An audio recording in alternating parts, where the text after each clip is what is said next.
Qué bendición. Tenemos el mismo salmo que tuvimos la lectura bíblica.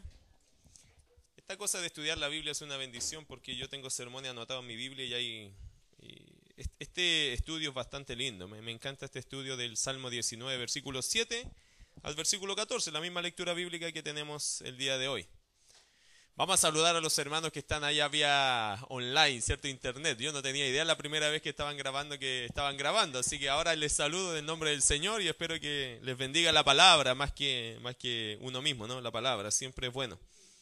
En Recoleta estamos también enseñando el tema de la palabra. También estamos en el énfasis de la Biblia. Yo el día domingo por lo menos ese era un énfasis porque estamos en vida espiritual y hablamos de toda la carta, la epístola primera de Pedro. Aquí algunos estuvieron, ¿cierto? Algunos fueron el domingo allá a Recoleta y escucharon un poco de la palabra respecto al valor de la escritura. Hoy día vamos a hablar del Salmo 19, versículos 7 al 14 y vamos a hablar sobre la gracia de la ley. Curioso nombre, la gracia de la ley, porque en la ley no hay gracia, se supone, pero la ley siempre tiene gracia. Y estamos hablando en este sentido de qué nos ofrece la ley a nosotros, la ley de Jehová. Vamos a leer el primer versículo nomás, Salmo 19, 7. Dice, la ley, lo tiene ahí conmigo, ¿cierto? Búsquelo y léalo conmigo. Dice, la ley de Jehová es perfecta, que convierte el alma. El testimonio de Jehová es fiel, que hace sabio al sencillo. La ley. ¿Cuál es la gracia de la ley? Para nosotros vamos a tomar este sermón como cuál es la motivación grande que tiene una ley. Por lo general, las leyes para nosotros son fomes, ¿cierto? ¿Quién de ustedes esta semana, por ejemplo, leyó la ley del tránsito? ¿Hay alguien que estudió la ley del tránsito con mucha pasión? ¿No? La ley del trabajo, ¿quién la leyó esta semana? ¿Quién anda comprando los periódicos? ¿Usted ha visto en los kioscos? Lo más abundante en un kiosco son las leyes que hay, porque nadie las compra. A nadie por lo general le interesan las leyes. ¿Qué son las leyes para nosotros? Palabras muertas, y que están ahí, son largas y tediosas y nada, yo nunca he visto a alguien, a menos cuando yo estudié para manejar nomás, tuve que leer la ley del tránsito, algunas cosas, ¿no? La simbología y algunas cosas, pero no en detalle, uno no lee en detalle las leyes. Por lo general, las leyes para nosotros son bastante menospreciables, siendo muy honesto. Casi nadie de acá conoce las leyes como debería conocerlas. Solo y puntualmente cuando usted tiene casos legales es cuando uno profundiza leyes. Y ahí se da cuenta, oye, pero y esto y lo otro, la ley de, no sé, pues la ley que tiene uno en lo personal como peatón, si tiene leyes, si usted está bajo cierta parámetro, uno no tiene idea, porque uno no se profundiza en eso. Si a uno le hacen una demanda, empieza a profundizar algún tipo de ley, depende de qué se trate. La ley del estudiante, la ley de... incluso la ley de culto, usted sabe que hay una ley de culto.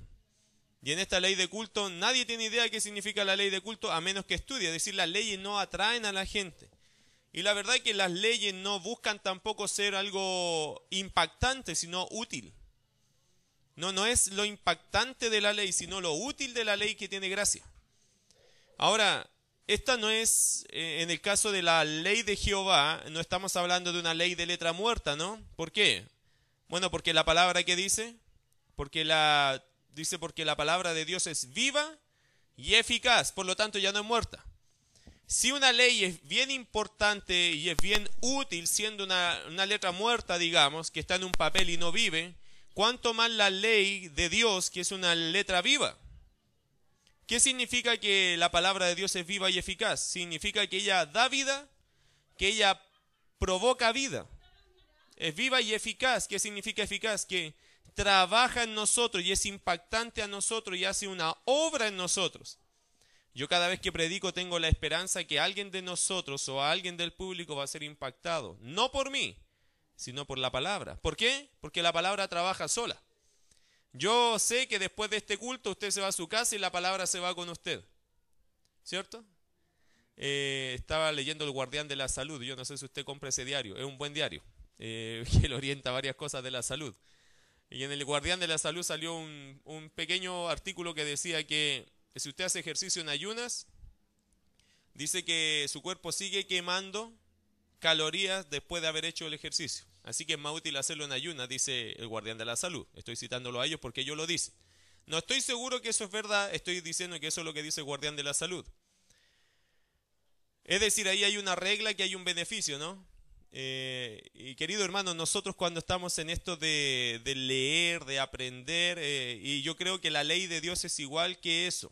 Si eso es verdad, la ley de Dios hace lo mismo. Usted se va de aquí y la ley sigue, la ley de Dios sigue quemando. Sigue trabajando por ti. Sigue trabajando en ti. Sigue generando un beneficio. Qué bueno sería que si el ejercicio se hace en ayunas, que todo el día siga tu cuerpo quemando, ¿no? Entonces hay que hacerlo en ayunas mejor, si es la verdad. Bueno, la palabra de Dios, yo no me preocupo si usted viene en ayuna o desayuno, ¿ok? No me interesa, porque como si usted se sienta aquí a escuchar palabra, la palabra sigue trabajando en usted. ¿Por qué? Porque es viva y es eficaz. Amén, ¿cierto? Así que cuando yo estoy aquí, me paro acá y cada vez que enseño, yo tengo una fe en mi corazón. Sé que Dios va a empezar a trabajar. ¿Qué áreas va a tocar? Distintas áreas. Pero ¿cuáles son las dos gracias que yo veo en estos dos bloques acá? Del 7 al 14 hay un par de divisiones. Y aquí hay dos gracias de la ley de Dios. Primero, la primera gracia, es decir, la primera virtud que puede tener la palabra de Dios, es que la ley de Jehová, según lo que dice el versículo 7 hasta el versículo 10, primera virtud es que la ley de Jehová revela el carácter de Dios. ¿Lo anotó? ¿Lo tiene? ¿Qué hace primero la Biblia? ¿Qué hace primero la ley de Jehová? Revela, ¿qué cosa? El carácter de Dios. Mi querido hermano, Dios y su carácter y la palabra es lo mismo. De hecho, en la Biblia usted va a encontrar varios pasajes, se va a ir chocando con ellos, que dice lo siguiente: si usted deja la palabra, es como si usted hubiese dejado ¿a quién? A Dios. En el Antiguo Testamento hay varios ejemplos de gente que dejó la palabra y Dios inmediatamente interpretó que lo dejaron a él. No desamparéis mi ley, dice Dios al pueblo de Israel, ¿se acuerda? Jesús que dijo: si me amáis, guardad mis mandamientos. Si me amáis, mi palabra tienes que guardar. Se interpreta inmediatamente, hermano, que el carácter de Dios y la palabra de Dios, estamos hablando de una misma relación. Por lo tanto, cuando yo leo la palabra, yo no solamente aprendo algo de Dios, yo veo el carácter de Dios en ella. Porque todo lo que está escrito acá me muestra cómo es Dios. Me muestra quién es Dios y cómo piensa Dios, cómo reacciona Dios, cómo es en esencia Dios. Por ejemplo, ¿qué me muestran estos pasajes a mí hablando del carácter de Dios? Versículo 7, la ley de Jehová es perfecta, entonces Dios es. ¿Y podríamos decir que eso es verdad? ¿Por qué? Porque la palabra y Dios son lo mismo. Dios produce lo que Él es. Y Dios produjo una palabra perfecta. ¿Por qué? Porque Dios es perfecto. ¿Se acuerdan los primeros capítulos del Génesis? Cuando dice que cuando Dios terminó de crear, dice que todo era bueno. Bueno en gran manera, después agregó cuando creó al hombre. Todo lo que Dios hace es perfecto, hermano. Y cuando Dios decidió dejarnos un documento, Dios dejó un documento perfecto. ¿Hay alguna gracia, hay alguna ventaja en que tengamos un documento perfecto? ¿Es importante que sea perfecto? ¿O no, no importa si hubiese tenido errores? ¿Qué cree usted? ¿Es importante que tengamos una palabra perfecta? Bueno, si no fuera perfecta, entonces Dios se equivoca. Y si Dios se equivoca, entonces todo va a tener miedo, porque si Dios se equivoca aquí, se puede equivocar allá y puede esto faltar a la verdad. Cuando el concepto de que la ley de Jehová es perfecta es porque viene de un Dios perfecto y por lo tanto lo que tenemos nos debe dar paz porque tenemos una palabra perfecta. No tiene los errores que los típicos documentos hechos por hombres tienen. La palabra de Dios es perfecta. Ella calza exactamente con ella misma y no se contradice con Dios tampoco. Así que cuando usted lee la palabra, usted la lee tranquilo. ¿Por qué? Porque tiene un documento perfecto.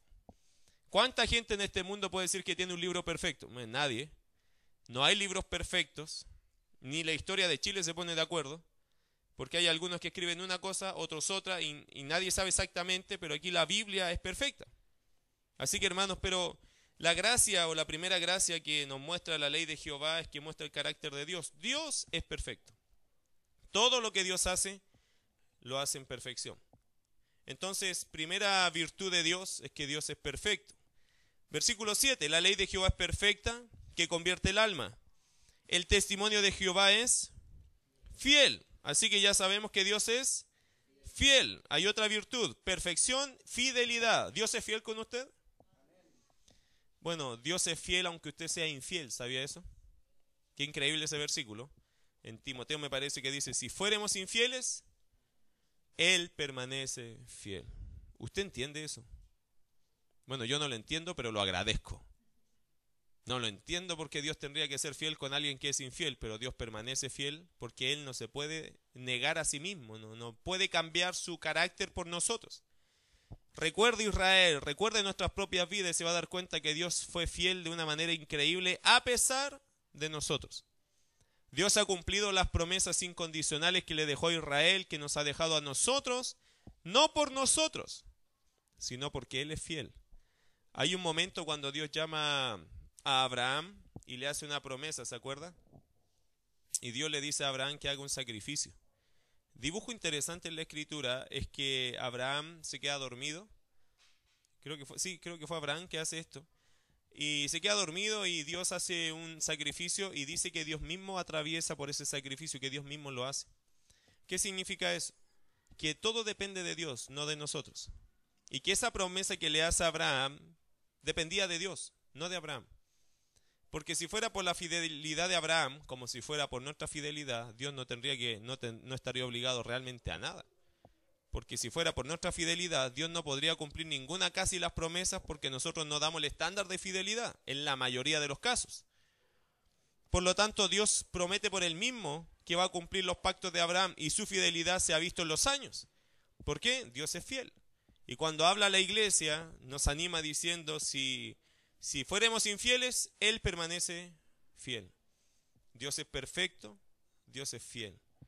Tener a alguien, un Dios fiel a nuestro lado vale mucho para nosotros, criaturas que somos por tendencia humana muy infieles. ¿Qué nota se pondría usted en fidelidad? Un rojo. ¿Le sale rojo a usted también en el promedio, no? Hablando con Dios. Por lo menos. De ahí para abajo, dice.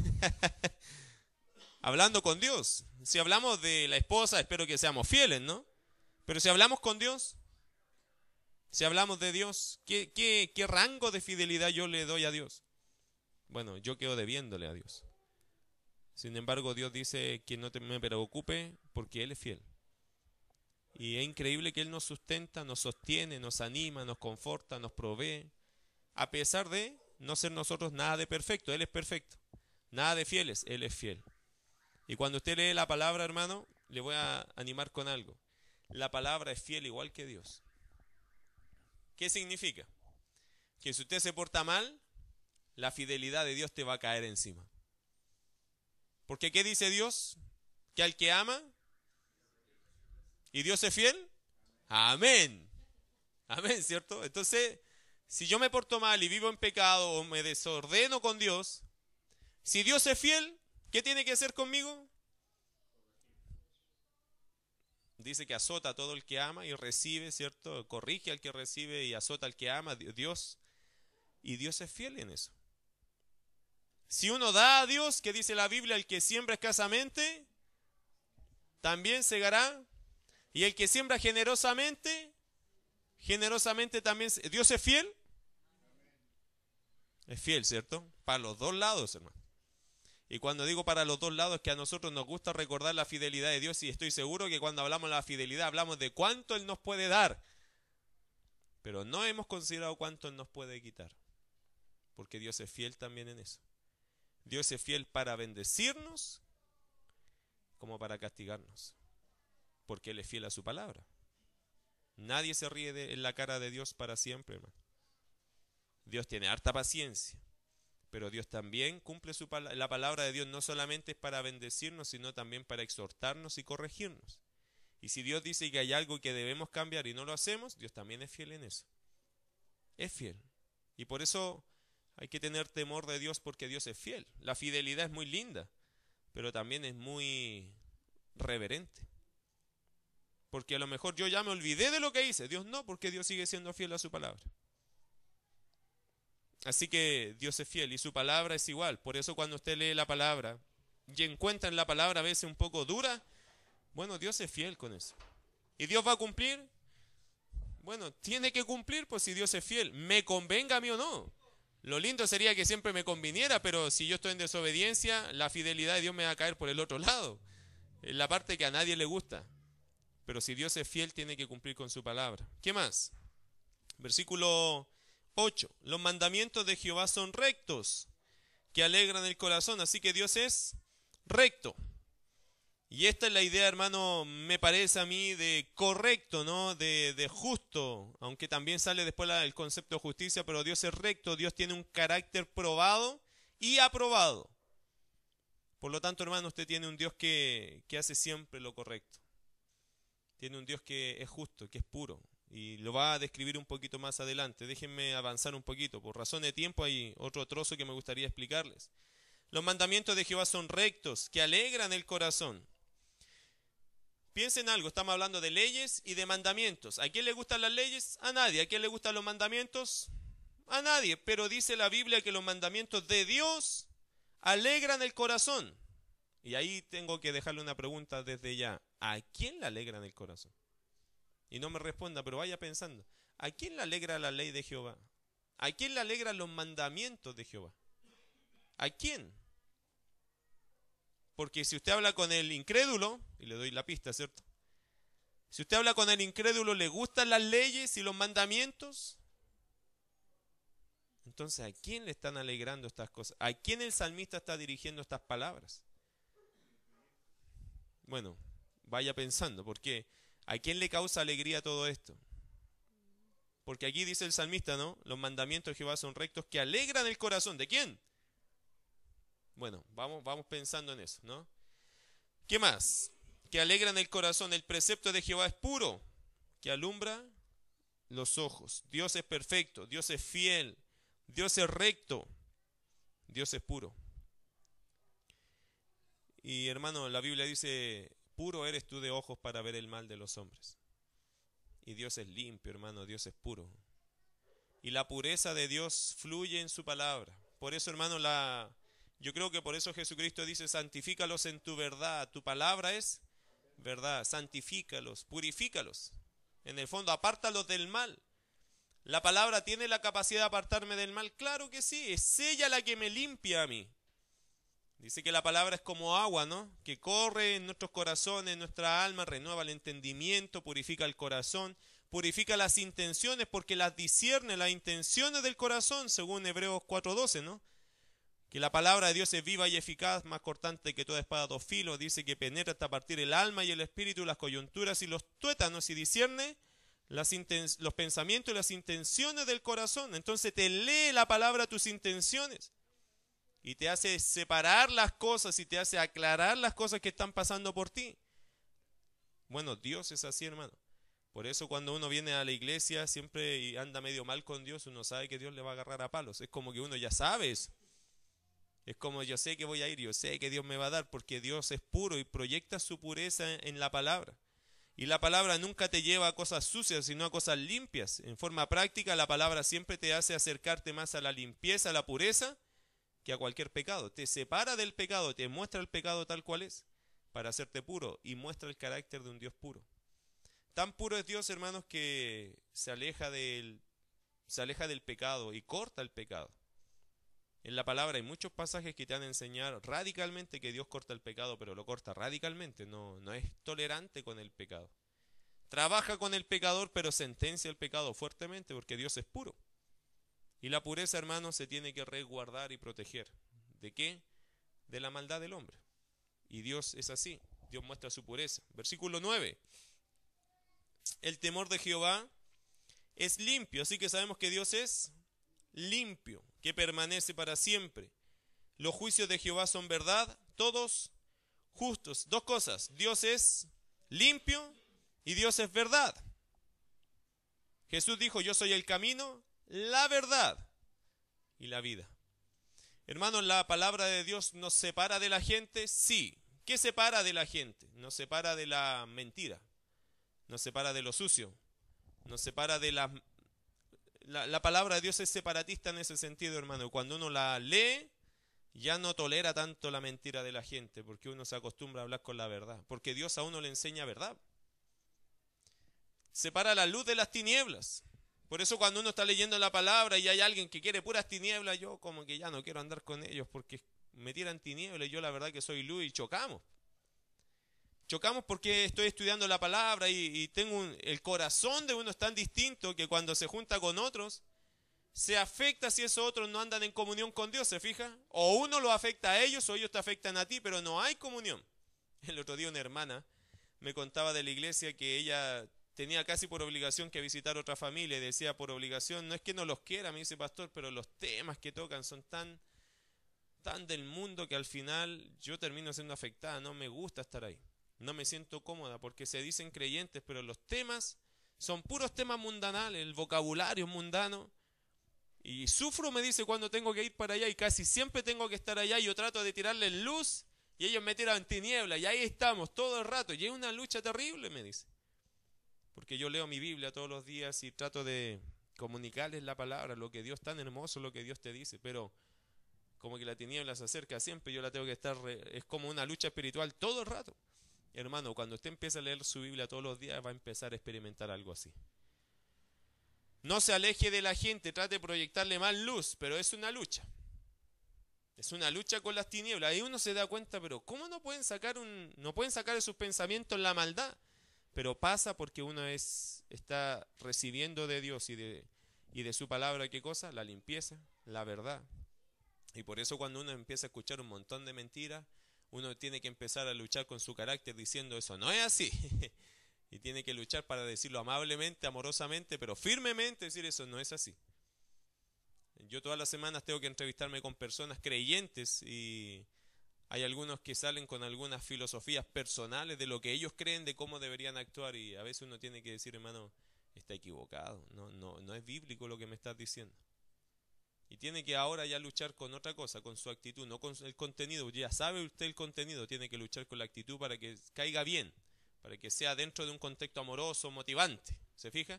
Pero esa es la lucha que empieza a tener alguien que empieza a leer la palabra. Se da cuenta que, no, pues lo que me está diciendo está mal. Y ahí empieza la otra lucha.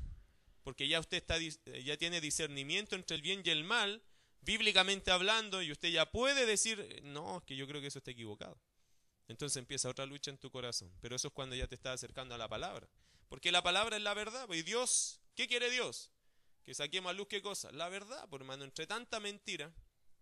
Usted sabe que la semana pasada agarré un diario. Yo no leo nunca el diario porque yo no compro el diario. Pero el otro día estaba leyendo el diario que en Argentina, el primer niño creo que tenía 6 años. Primer niño que le cambiaron de sexo. Era niño y ahora es niña. 6 años tenía. Y padre, el Estado y los médicos autorizaron la operación. ¿Qué le parece a usted? Todo es porque el niño se ponía cosas en el pelo, como femenino, ¿no? Todavía el niño estaba madurando una etapa y ya en Argentina dijeron, no, es niña. Y hermano, le quitaron su sexo y le hicieron mujer. ¿Qué le parece a usted un niño de 6 años? ¿Dónde está el discernimiento de esos padres? ¿Dónde están los médicos? ¿Dónde está el país en eso? ¿Dónde está el Estado en discernimiento? No estamos tan lejos de eso, mi querido hermano. Por eso la palabra tiene que ser clave en nuestra vida. Tiene que ser clave en la enseñanza. ¿Qué es lo que Dios dice de estas cosas? ¿Hay algo que Dios... ¿Tiene opinión Dios en esto? ¿Cree usted que Dios tiene opinión o no? Sí, y usted sabe dónde está la respuesta de Dios. Esa es la cosa, que a veces nos dicen, no, yo sé que eso está mal, pero a ver, voy a llamar al pastor para que me diga dónde. No, pues hermano, yo tengo que saber. Yo tengo que saber. Si esto es un hospital, el otro día les ponía este ejemplo a los hermanos que salían un material que estamos haciendo. Si este es un hospital, hermano, espiritual, acá todos deberíamos ser medicina general por lo menos, ¿cierto? Por lo menos primero auxilio tendríamos que tener, por resucitación, algo. Pero tengo la leve impresión, solo la leve impresión, que si llegara alguien acá medio patalaucha, medio a morir saltando, me da la impresión que aquí 1 o 2 le podrían hacer algo de asistencia. Los demás todos mirarían, no, se nos está muriendo, ¿y qué hacemos? No sé, pues ahí está el pastor, ahí no sé, hermano Luis, ya, ahí métanle, háganle algo, pues, hermano, que se nos está muriendo. Pero acá todos deberíamos ser medicina general. Primero auxilio, resucitación, deberíamos saber todo eso bíblicamente hablando o espiritualmente hablando, deberíamos saber todas las primeras cosas básicas. Llega alguien incrédulo y acá solamente se lo derivamos al pastor porque los demás no nos manejamos, no puede ser así. Una iglesia, si es un hospital, todos deberían ser médicos acá. ¿Le gustaría ir a una clínica a usted donde usted está invirtiendo y se gastó el tiempo para ir y allá en la clínica usted va y sabe que me duele aquí el colon, ¿me podría ayudar? No sé, que no sé ni qué es el colon. Y más, nosotros no tenemos esa especialidad aquí.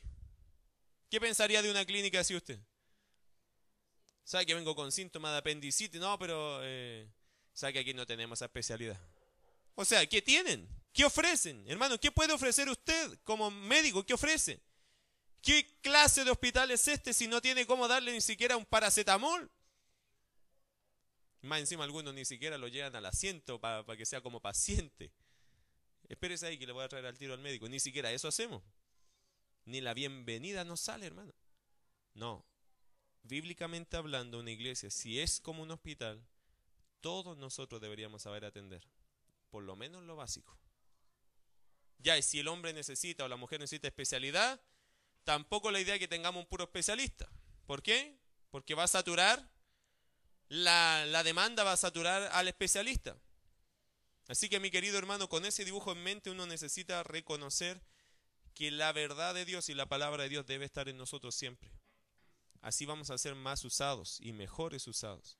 Llega un incrédulo con algún tipo de síntoma que pueda tener por diferentes tipos de pecados. Ah, ya, yo sé quién te puede ayudar, tal hermano. Llega otra persona, una mujer con otra necesidad espiritual. Ah, yo sé qué hermana te puede ayudar. O sea, para el pastor sería lindo decir, él es como el director del hospital y va delegándole a todos los especialistas que él tiene. Qué lindo sería trabajar así, ¿o no? Pero hoy día casi todos dicen, ya, pásenme el caso acá, ya, espéreme que estoy terminando con este, el otro está esperando, pase usted también, ya ustedes dos juntos, ya. Entonces, demasiada demanda para un especialista. Aquí todos deberíamos estar preparados por lo menos en lo básico. Y por eso, hermano, el desafío de Dios, ¿cuál es? Que usted entienda que el temor de Jehová es limpio, que permanece para siempre, que los juicios de Jehová son verdad. Y usted tiene que conocer la verdad. Tienen que conocer la verdad. Si no, usted no va a saber qué es la verdad. Y si usted no sabe qué es la verdad, potencialmente usted puede estar aceptando una mentira. Porque usted no conoce la verdad. ¿Cómo se conoce un billete verdadero? O un billete falso. Bueno, algunos dicen que hay que investigar cada billete falso. Yo diría que es mejor conocer bien el verdadero. Cuando usted conoce bien el verdadero, todos los demás que sean falsos va a ser fácil identificarlo. Entonces la tarea de un creyente, ¿cuál es? Conocer el billete verdadero bien. ¿Para qué? Para poder discernir qué es lo falso. Hay algunos falsos que se parecen harto, hermano, son pero casi iguales. Hay que ser casi experto para discernir qué es la falsedad que tiene, qué es la caída que tiene esto. Pero si no conocemos la verdad, casi todo nos va a parecer igual. ¿Ha escuchado a esa gente que dice, bueno, pero si todas las religiones llevan a Dios? Ese no tiene idea del billete verdadero. No lo conoce. ¿Por qué? Por eso piensa así, que, bueno, si hablan de Dios, todos irán a Dios. Pero cuando usted le empieza a mostrar el billete verdadero, no, todos van a Dios. Pero es que no lo conocen. Cuando usted lo conoce, ya se da cuenta que esto es así. Versículo 10. Dios es perfecto, Dios es fiel, Dios es recto, Dios es puro, Dios es limpio, Dios es verdad, Dios es justo. Versículo 10 también, ¿cierto? Versículo 9. Los juicios de Jehová son verdad, todo justo. Dios es justo, hermano. Eso es bueno. Es bueno saber que Dios es justo porque nos va a dar lo que merecemos. Dios va a poner en balanza y siempre va a salir su balanza equitativamente. Nunca nos va a dar más ni menos, nos va a dar lo justo con respecto en su palabra y en sus juicios. 10. Mire qué lindo esto. Deseables son más que el oro y más que mucho oro afinado. ¿Qué cosa? La ley. La ley de Dios es deseable más que el oro. ¿Usted sabe que su Biblia vale más que oro, hermano? Algunos dicen, yo la cambiaría. Ofrézcame 30 lucas, se la vendo. Hay gente, hermano, que por oro, estoy hablando de estas religiones carismáticas, han cambiado la palabra. ¿Qué le interesa? Plata. como dice el Marcelito, money, money. Eso le interesa. Plata queremos. Y la palabra no importa, tenemos que motivar a la gente para ganar plata. Eso es lo que la gente hoy día predica. Qué tristeza, hermano, ver púlpito hoy día que lo que le interesa, el término de cada sermón es ¿cuánto me va a dar? Hermano, eso no es el propósito de la palabra. De hecho, si mucha gente tuviera mucha plata, a esa gente, ¿qué deberíamos darle? Lo que ellos no tienen. La palabra de Dios. Por lo general, a la gente que tiene plata se les quiere sacar la plata en vez de darles algo. Nosotros tenemos que darle a ellos porque ellos son pobres en lo espiritual. ¿Y qué es más valioso que lo que ellos tienen? La palabra, hermano. Siéntase bendecido. Cuando uno ve a un rico, dice, me gustaría tener lo que él tiene. ¿Y cambiaría lo que usted tiene por eso? No cambie nunca lo que usted tiene. Usted tiene más de lo que ellos tendrían, hermano. Usted tiene lo que vale más para Dios que la plata. Versículo 10, deseables son más que el oro. Yo le preguntaría a los hermanos si realmente lo consideran así, cuando le ofrecen un pituto para trabajar y no ir al culto. Porque algunos canjean por una hora extra, canjean, digo, cuando tienen la posibilidad de tomarla o no tomarla. Cuando ya te obligan, ya es otra historia. Pero cuando uno canjea, hermano, las horas de culto por ir a trabajar un poco más, yo me pregunto el versículo 10, si realmente la palabra es tan deseable más que el oro y más que mucho oro afinado. Porque muchos hoy día con el afán del trabajo, y yo entiendo, todos tenemos necesidades, pero hay algo que para Dios le honra mucho, es que pongamos las cosas en su lugar. Y la palabra es bien importante, hermano. Si alguien te invita a estudiar la palabra, eso vale más que el oro. Y te va a bendecir más que el oro. Y más que mucho oro afinado. Y dulce más que la miel. ¿Se acuerdan lo que dice? Y la miel es el alimento, ¿no? Miel es alimento realmente, hermano. Y dulce más que miel y que la que destila del panal. ¿Qué dijo el Señor Jesucristo? No solo de pan. ¿Cuántos dejarían de comer por estar con la palabra? Este es el valor de la vida del hombre, ¿no? La comida es el valor de la vida del hombre. Es decir, cuánto como es cuánto valgo. Y si no como, no valgo un peso. Y si no tengo para comer, estoy en la miseria. El valor del hombre pasa por lo que come. Y la Biblia dice que el Señor Jesucristo dijo, ¿cierto? El comer, hermano, como dice el pan, hablando del pan, que es lo fundamental, el Señor dijo que la palabra es más importante que el pan. Y aquí dice que la palabra es más deseable que la miel y que la que destila del panal. El alimento, la nutrición, la estabilidad, el valor de la vida, hermano, algunos lo miden por lo que comen. Y el Señor dijo que lo que más valía era la palabra. Ese es el alimento que usted es más prioritario. Entonces, más que la plata, más que la comida, la palabra debería ser el primer lugar. ¿Qué nos muestra esto de Dios? Que Dios es deseable y que Dios es dulce, hermano. Dios es dulce y Dios es deseable. Qué lindos términos para pensar en Dios, porque cuando uno ama a Dios, uno desea estar con Dios. ¿No le pasa eso? Que usted extraña no estar con Dios y le encanta estar con Dios. Y es dulce a nuestra alma porque nos deja un sabor hermoso cuando estamos con Dios. Cuando leemos la palabra, queda un sabor dulce en nuestra alma, que es una cosa muy gratificante acá adentro. Cuando Dios nos enseña algo, es algo precioso para nosotros. Ahora, esa es la primera gracia de la ley, revela el carácter de Dios. Pero la segunda gracia está en el versículo 11 al 14. Primera gracia, la ley de Jehová revela el carácter de Dios, y segunda, la ley de Jehová motiva el carácter del cristiano. Porque la pregunta es, ¿quién ama la ley de Dios? ¿Quién ama los mandamientos de Jehová? Bueno, los que aman a Dios. ¿Y quién ama a Dios? Los hijos de Dios le aman. Yo no podría dar este sermón afuera y pensar que la gente de afuera va a estar súper atenta a lo que estoy diciendo. ¡Oh, qué interesante, qué profundo! Yo creo que ellos estarían jugando en la plaza, a la pelota, serían por cualquier tema. Porque este tema, ¿a quién le encanta, a quién le renueva la fuerza, a quién le anima? Son los que aman la ley de Jehová. Y quien ama la ley son los hijos de Dios. Aunque valdría la pena leer y estudiar este pasaje con la gente afuera, porque hay gente afuera que está sintiendo ese amor por Dios, porque Dios está obrando en ellos. Por eso, hermano, cuando uno abre la Biblia afuera, uno discierne inmediatamente dónde Dios está trabajando. Porque usted le abre la Biblia allá afuera a la gente, le nace alergia a alguno. Y a otros no, deseo, interés. De ahí uno dice, aquí Dios está trabajando, y allá no. Es fácil. Usted pone la palabra, es como que pusiera una ampolleta, pero de esas potentes. A la gente le molesta los ojos, le incomoda. Y a otros, oye, qué espectacular esa luz. Esas son las dos cosas que hace la palabra. O la palabra quebranta y derrite el corazón, o lo hace duro como una piedra. Y siempre que usted abra la Biblia en cualquier lugar le va a pasar lo mismo. Hay gente que se endurece como una piedra, no quiero escuchar esto. Ojalá que termine luego, uy, qué lata. Y otro diría, oye, qué impresionante, todo lo que sabe, y todo eso sale en la Biblia. Ahí usted discierne inmediatamente dónde Dios está trabajando.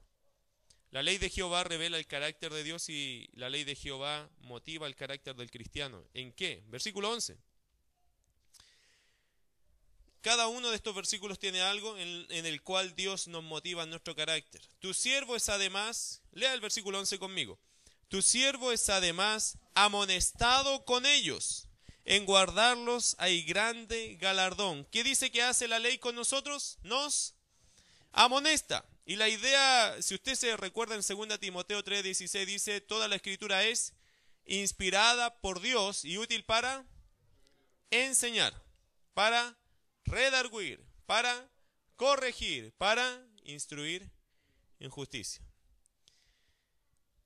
Y lo que yo veo acá es este ministerio que es de 4 brazos, ¿no? Tiene 4 brazos los cuales la Biblia trabaja. Y yo veo el mismo ministerio acá en estos versículos. Dice, tu siervo es además amonestado con ellos. Y es el concepto de enseñar. Dios nos muestra y por eso nos amonesta con su verdad. Versículo 11, tu siervo es además amonestado con ellos. Cuando yo leo la ley, los mandamientos, la palabra en general, la palabra me amonesta. ¿O a usted lo deja la palabra tranquilito? Algunos dicen, voy a leer la Biblia para relajarme. Bueno, yo a veces leo la Biblia, a mí no me relaja, me pone a trabajar en vez de relajarme. Porque la palabra de Dios amonesta a nosotros, nos da luz, nos dice, oye, ¿qué estás haciendo con eso? Evalúa esto, piensa esto no debes hacerlo, esto deberías cambiar. La palabra nos amonesta. Es decir, mi carácter como cristiano es motivado a algo correcto. Me enseña. Y cuando ya sé algo, yo no puedo volver atrás. Lutero decía que él era preso de la verdad y no podía dejar de decir la verdad ni vivir la verdad. Pedro dijo lo mismo. No puedo callar, no puedo dejar de decir lo que he visto, lo que he oído. No puedo. Cuando ya Dios me enseñó, yo no puedo separarme de lo que Él me enseñó porque ya soy cautivado con la verdad. Le guste a quien le guste y me toque lo que me toque, yo ya sé lo que es la verdad y Dios me ha amonestado con ella. Así que hermano, la palabra, la ley de Jehová tiene otra gracia. El hombre de Dios es amonestado, te ministra, te motiva el carácter cristiano sin duda. Versículo 12, no solamente me amonesta, ¿quién podrá entender sus propios errores? Líbrame de los que me son ocultos. Segunda cosa que hace la palabra, me redarguye. Es decir, me muestra mis errores. Me hace ver con claridad dónde yo me caigo. ¿Usted, hermano, usted sabe todos los errores que comete? ¿Se da cuenta de todos los errores? Yo me doy cuenta de algunos, pero hay otros que se me pasan. Yo no los vi así, no los pensé así, y la palabra sí me los muestra. Si usted le pone harta atención a la palabra te va mostrando tus detalles. Las cosas que a veces la gente no te dice porque te respeta mucho. ¿Sabe cuál es el problema de ser pastor? Tiene un problema ser el pastor. El problema de ser un líder espiritual o ser un pastor es que la gente te respeta tanto que nunca te dicen lo que son tus errores. A mí, los hermanos a mí no me dicen, y creo que es más sano así, es más equilibrado así. Los hermanos no me andan diciendo, pastor, se equivocó en esto. Oiga, mira ese carácter ahí, mire, cuidado con... No, los hermanos no me van a decir eso. Cuando uno llega a ser un líder espiritual hay una cosa que se le olvida al pueblo, o una cosa que el pueblo ya no lo hace, que por el respeto, el amor, la honra, ellos oran nomás, pero no te dicen los detalles. Bueno, acuérdense del rey David. A David, ¿quién lo corregía? Muy pocas personas llegaron a corregirlo. Gente muy cercana, muy íntima nomás. Así que si usted algún día quiere darle una corrección al pastor, tiene que ser alguien muy íntimo, muy amigo. No es que uno tira el zapatazo de ahí atrás, como se lo tiraron a Pucho alguna vez, ¿cierto? No, usted se va a tirar el zapatazo como amigo, porque es un guerrero al lado del pastor. Pero también eso puede ser una carencia en nuestras vidas. Porque cuando a uno no le dicen las cosas que se equivocan, uno tiende a pensar que no se equivoca, ¿cierto? Y ahora lo pongo en niveles más de ustedes también. Sus hijos, ¿le dicen a ustedes en lo que ustedes se equivocan? Algunos no. Ya hay una edad que ya empiezan a, oye mamá, oye papá, oye. Pero algunos no respetan tanto y que no nos dicen tampoco en que nos equivocamos. Por eso el versículo creo que es muy clave cuando dice, ¿quién podrá entender sus propios errores? A veces la gente te dice, ¿sabe qué? Papá, ¿usted se equivocó en esto? No, no, si no estoy equivocado. Uno lucha un poquito con su orgullo, ¿no? Porque soy papá, él es el hijo, ¿cómo va a estar enseñándole a mí? Sí. Pero la actitud delante de Dios es que Dios sí nos muestra. Y Dios sí nos revela en lo que nosotros nos equivocamos. A veces ni los hijos se dan cuenta de lo que nos equivocamos y Dios sí se da cuenta. ¿Por qué? Porque Dios tiene una ventaja sobre todos los seres humanos. Dios conoce el corazón nuestro. Y Él se pone a ministrar ahí adentro. Y nos muestra, hijo, aquí hay un poquito de orgullo. Hijo, aquí usted está medio cerrado en esto. Hijo, esto, qué bueno que no lo sabe nadie, pero lo sé yo y te lo recuerdo. Dios trabaja ¿dónde? En lo profundo del corazón de los hombres. Por eso, hermanos, la palabra es como dejarnos desnudos delante de Dios. Usted se podría tratar de tapar con todo como Adán y Eva, ¿cierto? Ocultándose de Dios, pero la palabra está encima. Y es bueno que sea así. Dios nos revela esas cosas. ¿A través de qué? De su palabra. Una vez un hombre que preparaba como a 40 alumnos de teología, le hacía un montón de preguntas y los dejaba todos avergonzados porque no sabían responder. Y los alumnos medio frustrados diciendo que usted siempre nos hace preguntas que nosotros no sabemos. Y él decía, yo prefiero avergonzarlos yo, que ustedes salgan al mundo y que gente del mundo los avergüence, porque no tienen las respuestas. Yo creo que Dios trabaja así con nosotros. Yo creo que Dios dice, yo prefiero avergonzarte yo, que salgas al ministerio, al servicio, y que gente vea los mismos detalles que yo veo y te avergüence. Dios nos protege de esa forma. Como padres, como líderes, como trabajadores, como a veces persona a cargo de otras personas. Dios nos protege de esa forma. Así que, hermano, la ley de Jehová motiva el carácter del cristiano. ¿A qué? A ser muy honesto con Dios, porque Él me muestra los errores, incluso los que nadie me dice y aún los que yo no veo. Dios está viendo algo en mí y está queriendo corregirlo. Por eso es bueno estar siempre bajo la luz de la palabra, para yo no envanecerme, para no creerme que ya no me equivoco. Por eso la palabra es importante. Versículo 13. No solo me enseña, no solo me redarguye, sino que también me corrige. Versículo 13. Preserva también a tu siervo de las soberbias, que no se enseñoreen de mí, entonces seré íntegro y estaré limpio de gran rebelión. Sinónimo de soberbia, rebelión. Ahí tiene el mismo versículo se lo dice. Si usted es soberbio, entonces porque usted se está rebelando con Dios. La Biblia dice, el salmista dice, preserva también a tu siervo de las soberbias. Y Dios nos corrige, hermano. Dios corrige nuestra soberbia que a veces se quiere enseñorear de nosotros. ¿Usted ha visto a gente soberbia? ¿Qué es un soberbio? ¿Conocen el perno del soberbio? Se le pone por lo general a las camas, ¿cierto? O antes se usaban, no sé, ahora yo creo que todavía se usan los soberbios. ¿Qué es un soberbio? Dentro de una cama, para armar una cama, son los pernos que no se tuercen, que no se doblan. Por eso se llaman soberbios, porque no se doblan con nada, se supone. Y hermano, a veces nosotros somos así mismos, ¿no? Estamos diseñados, pero somos de titanio. No nos mueve nada, ni nadie. Somos tan de idea fija que lo que yo digo y lo que yo pensé, así tiene que ser. Y así será. Pero yo pienso que puede ser distinto. No, así será. Y se acabó la conversación. La soberbia no. La soberbia tiene una segunda cara, hermano, que a veces uno cree que uno la maneja. Pero según el versículo, preserva también a tu siervo de las soberbias, que no se enseñoreen de mí. La soberbia puede terminar mandándome. Y cuando uno se pone soberbio, hermano, puede ser que la soberbia me esté mandando a mí en vez de yo mandar la soberbia. ¿La palabra puede evitar eso? Claro que sí. Porque si hay alguien que nos puede quitar la soberbia es Dios. Ese Dios perfecto, Dios verdadero, nos corrige, hermano, de esa soberbia. La quita de nosotros. Nos libera de que ella se enseñoree de nosotros al punto que haga lo que quiera con nuestra vida. Porque ser soberbio es una cosa bien difícil, hermano, de aguantarlo y también de sufrirlo. Porque uno lo sufre en la soberbia. Así que cuando lee la palabra uno se hace más humilde. ¿Qué dice la Escritura? Que Dios honra a los humildes, ¿cierto? Pero está en contra de los soberbios, ¿cierto? Dice el Señor que enaltece a los humildes, pero humilla a los que andan con soberbia. Así que la palabra otra vez obra en nosotros para librarnos de la soberbia. Y todos nosotros necesitamos ser librados de la soberbia, porque de vez en cuando somos bien intransigentes, que no entendemos, que no aceptamos, que no nos gusta la corrección, que me molesta esto. Entonces somos difíciles, somos poco moldeables. Y la palabra nos hace muy moldeables. Porque ahí sí tenemos a alguien que es de gran autoridad, que es Dios. Y si Dios nos enseña respeto a la autoridad, entonces vamos a empezar a ser más dóciles con aquellos que el Señor usa para trabajar nuestros caracteres. Porque Dios usa a su pueblo para moldear nuestros caracteres, para suavizarnos.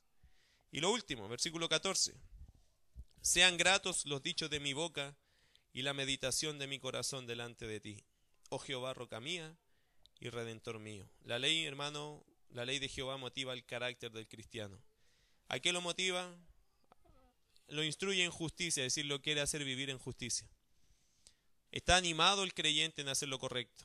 Por eso versículo 14 termina: sean gratos, Señor, los dichos de mi boca y la meditación de mi corazón delante de ti.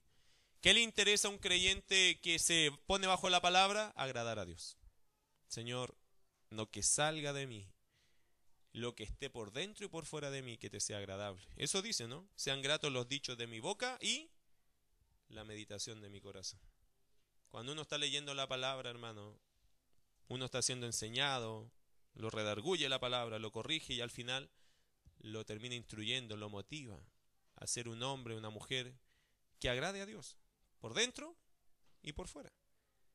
Y hermano, cuando la palabra está en abundancia en nosotros, es fácil agradar a Dios por dentro y por fuera. Porque la palabra y el carácter de Dios se está poniendo en nosotros. Se parece usted más a Dios y menos a uno mismo. Es una gran bendición leer la palabra. Es una gran bendición. Me parezco menos a mí, me parezco más a Él. Tengo menos carácter mío, tengo más el carácter suyo. Y eso hace que realmente honremos al Señor y que se cumpla el propósito por el cual Él dejó su ley con nosotros. Así que, hermano, esas son las dos gracias de la ley, veo yo en este pasaje. Nos revela el carácter de Dios, nos muestra cómo Él es, en muchas cosas. Aquí nos muestra algunas, pero muchas más. Y también motiva el carácter del creyente, del cristiano.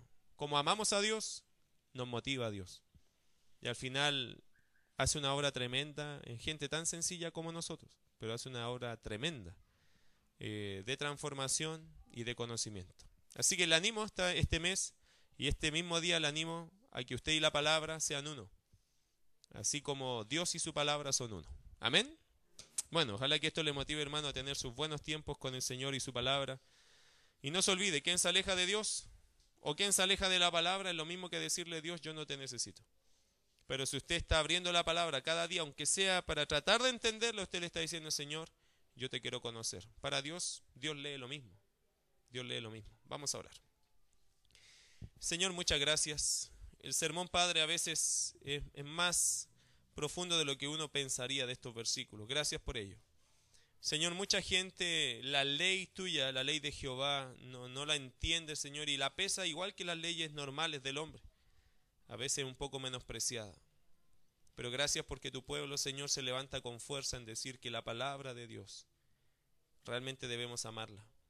Y tu palabra es exaltada por ti mismo, Señor, porque para ti es importante que tu pueblo entienda que tu ley, que tus mandamientos, que lo que tú nos enseñas, tus preceptos, tus principios, tus enseñanzas, ya sean las más profundas como las más sencillas, todas ellas son tu verdad. Te pido, Dios, que nos des amor por tu palabra. Te pido, Dios, que nos ayudes a deleitarnos en ella. Y que, Señor, esta iglesia pueda ser destacada, como todas nuestras iglesias, sean destacadas por el amor genuino que tenemos hacia tu palabra, porque así también te amaremos más y mejor a ti. Gracias, Señor. En el precioso nombre de Jesús te pido que motives a esta iglesia a amarte, a amar tu palabra, ya que en nuestras conversaciones y en nuestro conocimiento, en nuestro dicho de nuestra boca y en la meditación de nuestro corazón, tú seas lo más importante. Ayúdanos a amarte más que el oro, más que la plata. Ayúdanos a buscarte más que el oro y más que la plata. Ayúdanos, Señor, a tener a ti en grande estima, porque tú eres lo más precioso que tenemos en esta tierra. Te agradecemos y te amamos, Señor. Ayúdanos a tener amor profundo por tu persona. En el precioso nombre de Jesús. Amén. Querido hermano Wilson,